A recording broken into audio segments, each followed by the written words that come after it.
হরিনামে উদ্ধার হয়ে যায় মানে কে উদ্ধার হয় যার নিষ্পাপ অপরাধী অপরাধ যার নাই সে উদ্ধার হয়ে যায় আর অপরাধ তাহলে যার অপরাধ আছে এ উদ্ধার হইতে পারবে হরিনামে উদ্ধার করবে তাকে অপরাধ ভুগতে হবে।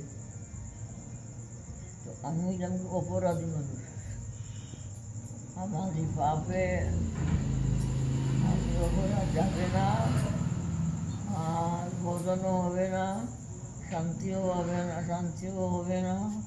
ও জীবনটা জীবন এলো তুমি তো 12, 15, 14 বছর ছেলে, আর আমি 100 বছরের ছেলে। আমার জীবন এত বছরে শিখা যায়, এত অল্প বয়সে আগের জন্মে না তাহলে শিখা যায় না।